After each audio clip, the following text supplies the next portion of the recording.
नमस्कार दोस्तों, स्वागत है आपका अपने YouTube चैनल वीर द्विवेदी एजुकेशन हब पर। उम्मीद करता हूं कि आप बेहतर होंगे, आपका परिवार पूर्ण रूप से स्वस्थ खुशहाल होगा डियर। आज हम बात करेंगे हिंदी का एक टॉप प्रैक्टिस सेट की। हिंदी के इसमें जो है ग्रामर प्लस पेडागोजी से रिलेटेड 30 महत्वपूर्ण प्रश्नों के, जो कि आगे आने वाला यूपी टेट हो, सी टेट हो या सुपर टेट हो या शिक्षक भर्ती से संबंधित कोई भी परीक्षा आप देने जा रहे हैं जिसमें हिंदी से प्रश्न बनते हैं डियर, तो वीडियो को बिल्कुल शिद्दत से, बिल्कुल जोश लगन उत्साह से अंत तक जरूर देखें। और वीडियो पर जितने भी लोग पहली बार विजिट किए हैं चैनल को सब्सक्राइब करें, साथ ही साथ बेल आइकन को जरूर ऑन करें और वीडियो को ज़्यादा से ज़्यादा अपने ग्रुपों में, फ्रेंड सर्किल में शेयर और सब्सक्राइब जरूर करवाएं। तो आइए शुरू करते हैं। पहला प्रश्न कह रहा है, भाषा का प्रमुख प्रकार क्या है? लेखन दक्षता है, प्रतिवेदन लेखन है, या भाषण देना है, या संप्रेषण करना है? तो डियर, जो भाषा का प्रमुख कार्य होता है वो संप्रेषण करना ही होता है, क्योंकि भाषा के माध्यम से ही हम जो है अपने विचारों का एक दूसरे के साथ क्या कर पाते हैं, आदान प्रदान कर पाते हैं। और भाषा एक नियमबद्ध व्यवस्था है डियर, याद रखिएगा। बात करते हैं अपने अगले प्रश्न की। भाषा शून्य में विकसित नहीं होती, इसका शैक्षिक निहितार्थ है कि भाषा सीखने के लिए डैश डैश अनिवार्य है। क्या अनिवार्य है भाषा सीखने के लिए?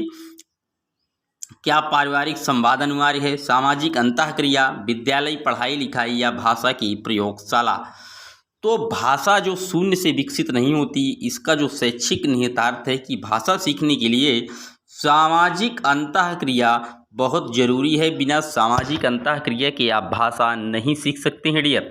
और सामाजिक अंतःक्रिया की बात सबसे पहले किसने की थी, तो आप बताएंगे कि लेओ वाइगोत्स्की महोदय ने सामाजिक अंतःक्रिया पर बल दिया था डियर। और उनका एक नियम था सामाजिक सांस्कृतिक अधिगम सिद्धांत। ये भी एग्जाम में पूछा जाता है, तो आप याद रखिएगा लेओ वाइगोत्स्की का नाम।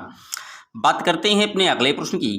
प्राथमिक स्तर पर भाषा शिक्षण का मुख्य उद्देश्य है बच्चों को व्याकरणिक नियमों से कंठस्थ कराना, गृह कार्य के प्रति सचेत करना, सहज अभिव्यक्ति का अवसर देना, या मातृभाषा की लिपि की पहचान करवाना।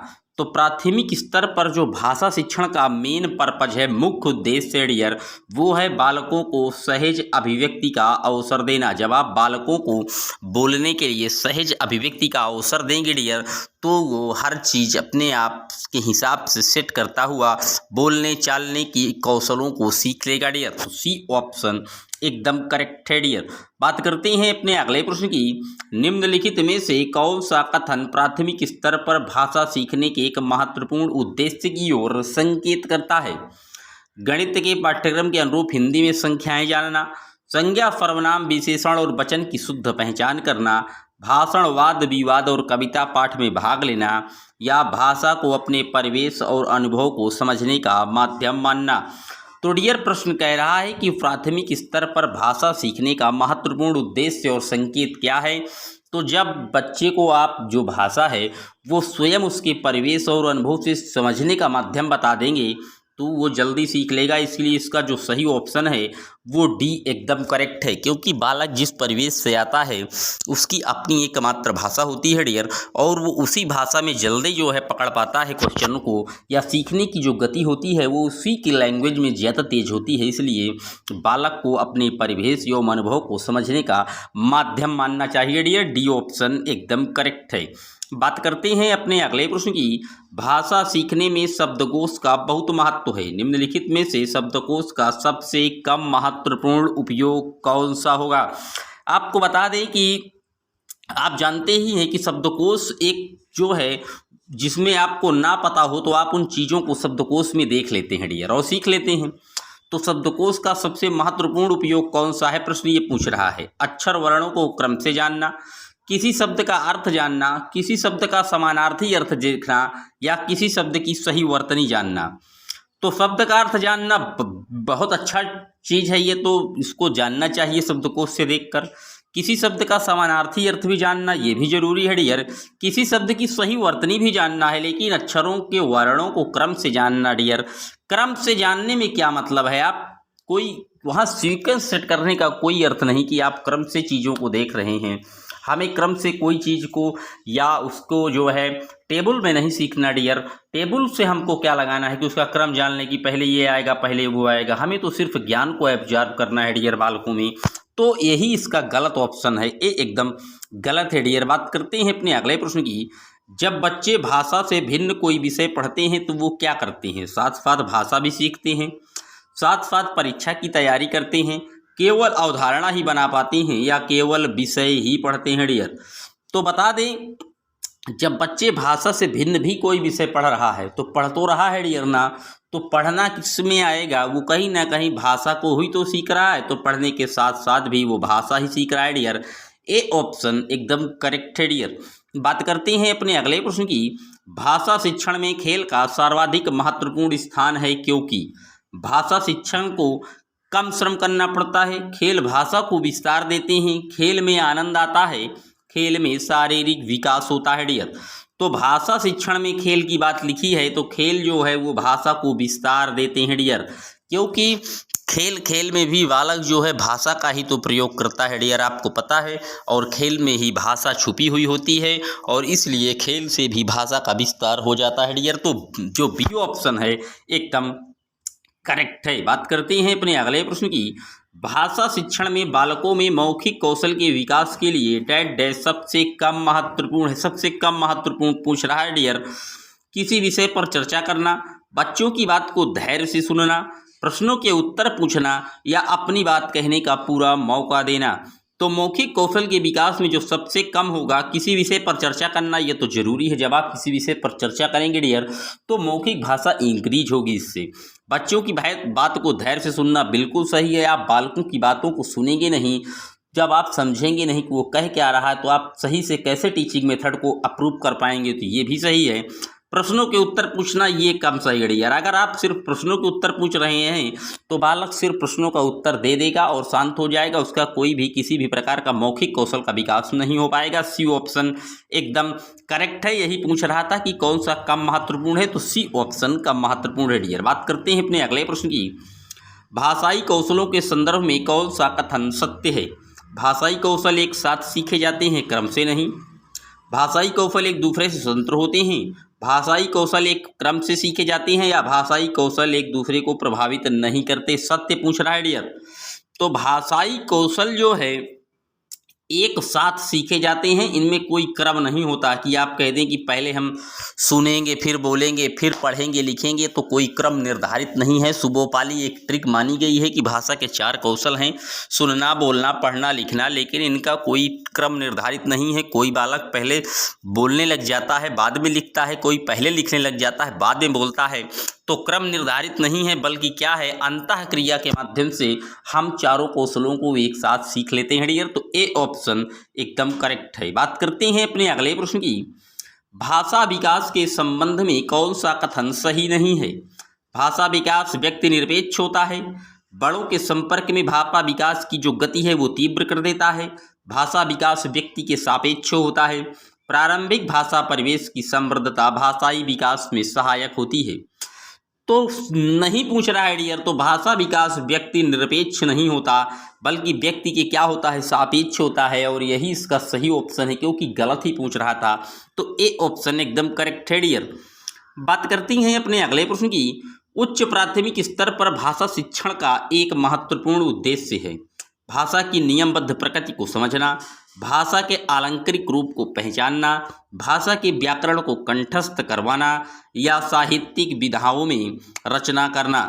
तो उच्च प्राथमिक में लिखा है डियर, तो आप क्या करेंगे? भाषा के आलंकारिक रूप को पहचानेंगे या भाषा की नियमबद्ध प्रकृति को पहचानेंगे? तो जो नियमबद्ध प्रकृति है वो कहीं ना कहीं आलंकारिक से ज़्यादा बेटर है डियर। तो आप ए ऑप्शन को मार दीजिए। जब भाषा की नियमबद्ध व्यवस्था को आप सीख लेंगे तो आप उसमें अलंकरण तो ऑटोमेटिक इंक्लूड हो जाएगा डियर। तो ए ऑप्शन एकदम करेक्ट था डियर। बात करते हैं अपने अगले प्रश्न की। कुछ महत्वपूर्ण प्रश्न और है डियर, तो आइए शुरू करते हैं। निम्नलिखित शब्दों में एक शब्द पुल्लिंग है, बुढ़ापा, जड़ता, घटना या दया। तो बुढ़ापा जो शब्द है ये पुल्लिंग है डियर। ए ऑप्शन एकदम करेक्ट है। लेकिन अगर पूछ ले कि इसमें कौन सा वाच्य है, तो आप इसमें बताएंगे कि बुढ़ापा एक भाववाचक संज्ञा है डियर। ये भी नोट कर लीजिएगा, एग्जाम में पूछा जाता है कि भाववाचक संज्ञा है बुढ़ापा में या कौन सी संज्ञा है, जाति है, व्यक्ति है, तो आप बताएंगे कि बुढ़ापा में भाव प्रकट हो रहा है, इसलिए ए ऑप्शन एकदम करेक्ट है डियर। बात करते हैं अपने अगले प्रश्न की। निम्न में से सकर्मक क्रिया का वाक्य है। मंदाकिनी सो रही है, बालिका निबंध लिखती है, पक्षी आकाश में उड़ते हैं, बालक खिलौना पाकर हंस रहा है। तो सकर्मक जिसमें कर्म मौजूद हो डियर, तो बालिका क्या कर रही है, निबंध लिख रही है, वो काम कर रही है। निबंध क्या है, निबंध लिख रही है कागज पेन से, तो वो अपना कार्य जो है कर रही है और इसमें कर्म मौजूद है, और कर्म जिसमें मौजूद होता है तो वो सकर्मक वाक्य होता है। तो बी ऑप्शन एकदम करेक्ट है डियर। आप समझ लीजिए, ऐसे ही प्रश्न आते हैं, शिद्दत से वीडियो को समझते हुए चलिए। अगर वीडियो आपको अच्छा लग रहा है तो चैनल को सब्सक्राइब करें, वीडियो को लाइक और शेयर करना ना भूलें डियर। पढ़वैया में प्रत्यय है या वैया या अय्या, तो पढ़वैया में जो प्रत्यय होगा डियर वो वैया प्रत्यय है। सी ऑप्शन एकदम करेक्ट है। आपको बता दें, प्रत्यय जो है किसी शब्दांश के अंत में लगकर उसका वाक्य जो है अर्थ परिवर्तित कर देते हैं।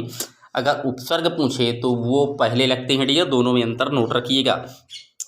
हस्तक्षेप का शुद्ध शब्द क्या है? हस्तक्षेप, हस्तक्षेप लिखा जाता है, हस्तक्षेप लिखा जाता है, हस्ताक्षेप लिखा जाता है या हस्तेक्षप लिखा जाता है। तो आप बताएंगे कि साहब हस्तक्षेप लिखा जाता है। ए ऑप्शन एकदम करेक्ट है डियर। बात करते हैं अपने अगले प्रश्न की। निम्न में से कौन सा कथन सत्य नहीं है? संस्कृत में 3 वचन होते हैं, एक वचन, 2 वचन, बहुवचन। बात बिल्कुल सही है। हिंदी में 2 वचन होते हैं, एक वचन, 2 वचन, एक वचन, बहुवचन। बिल्कुल सही है। हिंदी में 2 लिंग होते हैं, एक वचन। हिंदी में 2 लिंग होते हैं, पुल्लिंग और स्त्रीलिंग। और संस्कृत में हिंदी की तरह 2 लिंग होते हैं, ये गलत है डियर, क्योंकि संस्कृत में लिंग 3 होते हैं, इस जो है पुल्लिंग, स्त्रीलिंग और नपुंसक लिंग। और पूछ क्या रहा था, सत्य नहीं है, तो डी ऑप्शन ही सत्य नहीं है। संस्कृत में 3 लिंग होते हैं, हिंदी में 2 होते हैं डियर, नोट रखिएगा। डी ऑप्शन एकदम करेक्ट है। बात करते हैं अपने अगले प्रश्न की। समय की दृष्टि से अनुकूल वाक्यांश हेतु एक शब्द है। अनुकूल, समयानुकूल, प्रतिकूल या समयानुकूल या समानुकूल। बी ऑप्शन में समानुकूल लिखा है और डी में समयानुकूल लिखा है डियर। आराम से प्रश्न को बिल्कुल शिद्दत से समझिएगा। तो यहाँ लिखा है समय की दृष्टि से अनुकूल, तो समय की दृष्टि से समयानुकूल होगा डियर, तो डी ऑप्शन एकदम करेक्ट हो जाएगा। बात करते हैं अपने अगले प्रश्न की। अनुगामी शब्द का सही अर्थ क्या है? अनुगामी का मतलब है किसी के क्या पीछे पीछे चलने वाला, अनुगमन जो किसी का करे, जो अनुकरण करने के योग्य हो उसे तो हम अनुकरणीय कह देंगे डियर। जिस पर अनुग्रह किया गया हो अनुग्रहित कह देंगे। जो किसी के प्रति आसक्त हो तो आसक्तवान कह देंगे। और अनुगामी जो किसी के पीछे पीछे चलने वाला हो। डी ऑप्शन एकदम करेक्ट है डियर। बात करते हैं अपने अगले प्रश्न की। हिंदी भाषा में कितने प्रकार के प्रत्यय होते हैं? तो प्रत्यय तो कृत और तद्धित ही होता है डियर, लेकिन अब उसमें अगर ये पूछता है कि संस्कृत में कितने प्रत्यय हैं या हिंदी में कितने प्रत्यय हैं, तो आप जो है प्रत्यय की जब भेद पूछेगा तो आप 2 ही मारिएगा। बी ऑप्शन एकदम करेक्ट है डियर। बात करते हैं अपने अगले प्रश्न की। निर्गुण में संधि विच्छेद बताइए। तो नि प्लस गुण यानी कि विसर्ग संधि है निर्गुण में। सी ऑप्शन एकदम करेक्ट है डियर। भारत भारती के रचनाकार कौन माने जाते हैं? सुमित्रानंदन पंत, महादेवी वर्मा, मैथिली शरण गुप्त या धर्मवीर भारती। तो बता दें डियर, जो भारत भारती है इसके जो रचनाकार हैं वो मैथिली शरण गुप्त हैं, जिन्हें हम राष्ट्रकवि के नाम से भी जानते हैं डियर। तो ये थे 30 से लगभग 30 से 35 महत्वपूर्ण हिंदी के प्रश्न, जिसमें हमने पेडागॉजी प्लस साथ ही साथ हिंदी ग्रामर के भी क्वेश्चन थे। मैंने आपको शिद्दत से समझाया। उम्मीद करता हूं कि वीडियो आपको अच्छे से समझ में आया होगा। अगर वीडियो आपको शिद्दत से समझ में आ रहे हैं तो एक बार वीडियो को अपने फ्रेंड सर्किल में अपने यार दोस्तों के साथ शेयर करना ना भूलें। और जितने भी लोग चैनल पर पहली बार विजिट किए हैं एक बार सब्सक्राइब जरूर करें। मिलते हैं जल्द ही आपसे एक और वीडियो में, तब तक के लिए जय हिंद, जय Bharat. Thanks for watching my video.